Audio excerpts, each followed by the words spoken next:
일종의 연대이거든요. 통합은 아니지만. 근데 연대라고 할 때는 중요한 가치는 같아야지 연대가 됩니다. 사소한 거는 좀 다를 수 있어요. 근데 중요한 가치가 다르지 않으면 연대하면 이건 야합인 거거든요. 국민을 속이는 거니까.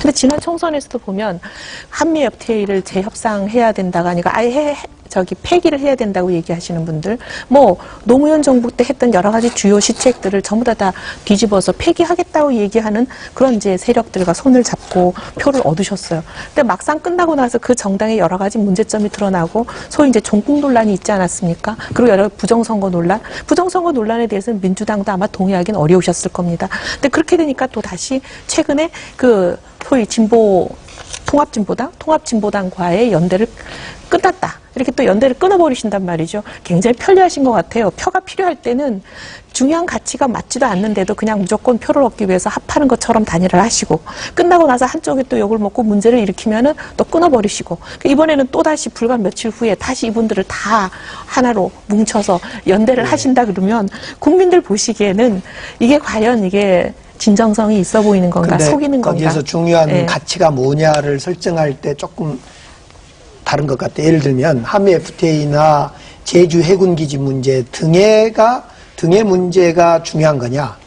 그건 부차적일 수 있다 이거죠. 아주 중요한 문제임에도 불구하고 더 크고 중요한 문제는 18대 국회 내내 일방통행식 국회 운영을 해왔던 새누리당 정권, 한나라당 정권의 과반 의석을 저지하기 위해서 우리가 단일화를 하자, 연대를 하자 이랬기 때문에 그 가치가 더 큰 거였고 중요한 거였죠. 물론 그 구체적인 정책적 과제, 한미 FTA 문제, 또 다른 여러 가지 비정규직 문제 등 모든 정책이 100% 일치했다면 연대가 아니라 통합이죠. 하나의 당으로. 그래서 제가 인정하면서도 중요한 게 맞아야 된다고 말씀드린 거예요. 예를 들면 당시에 통합진보당의 강령에는 주한미군 철수, 뭐 예를 들면 그런 것들이 있었거든요. 굉장히 어떻게 보면 우리 국민들 입장에 이건 사소한 문제라고 볼 수 없는 굉장히 중대한 문제들인데 아니 그러니까 그 중대한 문제에 대해서 생각을 같이 하지 않는다고 주한미군 철수나 한미 FTA나 이런 것이 생각이 같았다면 하나로 당을 합쳐버려야죠. 아니 그게 아니라 합치지 않고 우리는 연대를 했던 것은 제가 보기에는 그건 사소한 게 아니라 국민들 보기에는 굉장히 중대 사안인데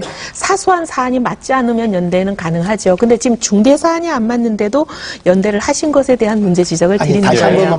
한 번만 말씀드리면 이거 잠깐이 그 통합과 연대 아닙니까? 우리가 한미 FTA나 여러 가지 정책이 같으면 통합을 했을 거고 그러나 통합을 하자는데 안 했잖아요. 그래서 통합진보당이 있었고 민주당이 있었던데 과거에. 그래서 그게 중요한 결국은 문제냐 아니냐의 차이인 왜 거예요. 야권에서 단일화를 자꾸 하게 되느냐 이 얘기를 좀 하고 싶은데요. 첫 번째는 제도적인 요소가 있습니다. 만약에 우리나라 대통령 선거에 있어서 결선 투표제가 있다라고 한다면 단일화하지 않을 겁니다. 그러나 결선 투표가 없기 때문에 분열된 쪽은 항상 질 수밖에 없는 거죠. 이 때문에 단일화를 하게 되는 것이다 이렇게 얘기할 수 있고요.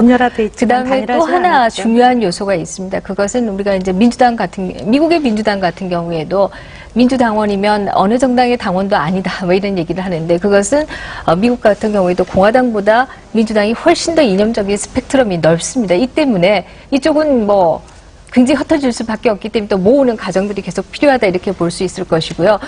우리의 진보도 마찬가지인 것 같습니다. 보수들보다 진보가 훨씬 이념적인 스펙트럼이 넓기 때문에 평상시에 나눠지지만 또 이렇게 나눠져 있으면 항상 질 수밖에 없기 때문에 연대할 수밖에 없는 것이 아니냐 뭐 이런 얘기를 할 수 있죠. 이론적으로는 뭐 충분히 그런 설명이 가능한데요. 지금까지 야권 연대를 가만히 이렇게 보면 그 말씀을 들어보면은 민주당은 항상 야당만 했던 것 같아요. 그게 아니잖아요. 여당 할 때도 있었지 않습니까? 그렇잖아요. 여당을 할 때 그랬어요. 여당 할 때 야당인 새누리당은 야권 연대라는 걸 안 했다 이 말이에요. 왜냐? 정체성이 다르니까. 당의 정체성과 가치와 이념이 다른데 그걸 할 수가 없는 거죠. 그래서 서로 다른 대안을 제시하고 국민들로부터 선택을 받는 겁니다. 근데 아까 말씀하신 것처럼 우리 구조상 야권은 항상 약하기 때문에 야당의 어떤 그 수단으로서 반드시 연대를 할 수밖에 없다. 지난번 4.11 총선에서 그렇게 연대해가지고 17개 선거구에서 후보 안 냈지 않습니까? 그래가지고 통합진보당이 저렇게 된 거 아니겠어요? 그러니까 이런 것들을 보면 반드시 과연 물론 그 심정은 충분히 이해합니다. 말씀하신 것처럼 뭐 합치지 않으면 뭐 질 가능성이 많으니까 어떻게든지 합쳐가지고서 이걸 그 당선 가능성을 높이자, 의석을 높이자, 둘이 합쳐서라도 뭐 충분히 우리가 공감하는 얘기지만 그러나 그것이 과연 그야말로